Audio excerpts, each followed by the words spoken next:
This is ANN News Brief. Good afternoon, I'm Lucy Adeyemi.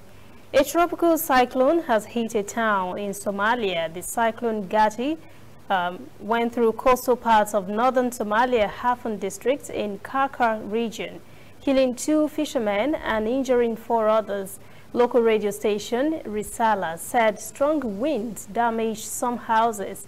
The cyclone has also cut communications and electricity in parts of Kaka as heavy rains continue.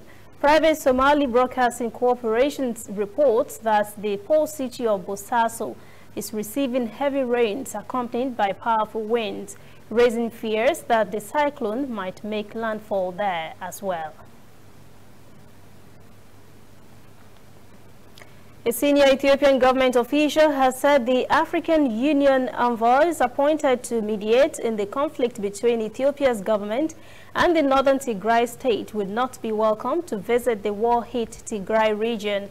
AU President Cyril Ramaphosa of South Africa appointed on Friday Mozambican former President Joaquim Chissano, Liberian former President Ellen Johnson Sirleaf, and South African former President Kgalema Motlanthe as special envoys to mediate in the nearly 3 weeks long crisis.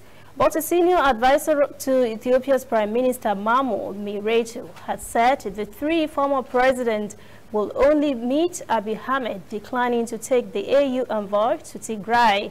This means the envoys cannot do their job if they cannot meet the opposition leaders in Tigray that is currently under military operation. Abiy Ahmed's aide said the military operation will continue and see an end soon, only if the disgruntled Tigray forces surrender. He said the government had been clear it would not negotiate with, quote, criminals, end quote. Abiy Ahmed on Sunday gave the forces in Tigray 72 hours to surrender as government troops advance on the capital Mekelle. The conflict has reportedly killed hundreds and displaced thousands in recent weeks.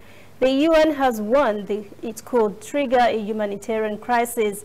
On Sunday, an airport at Ethiopia's ancient city of Aksum was damaged.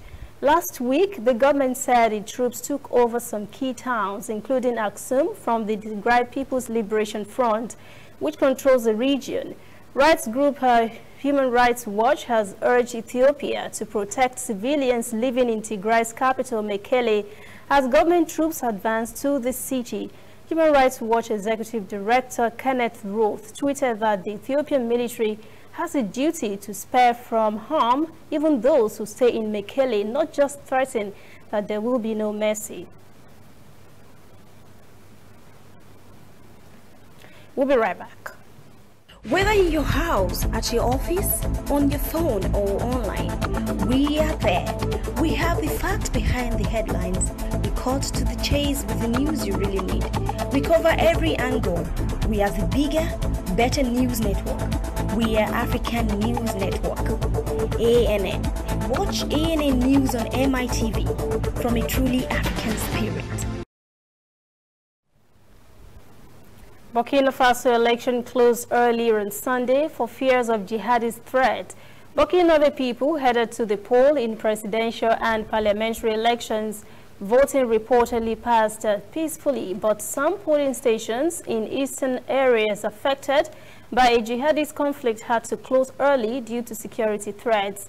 The head of the Electoral Commission, Newton Ahmed Barry, said dozens of polling stations in Burkina Faso closed early, especially in insecure eastern areas because people had been threatened by jihadists.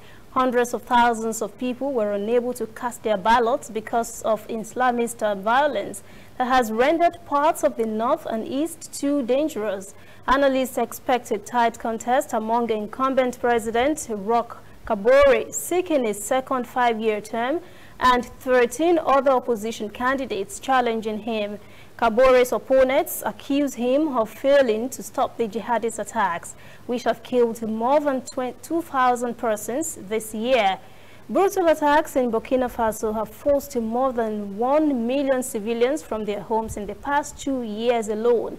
Election campaign was halted for 48 hours last week following a deadly ambush on soldiers in the north of the country.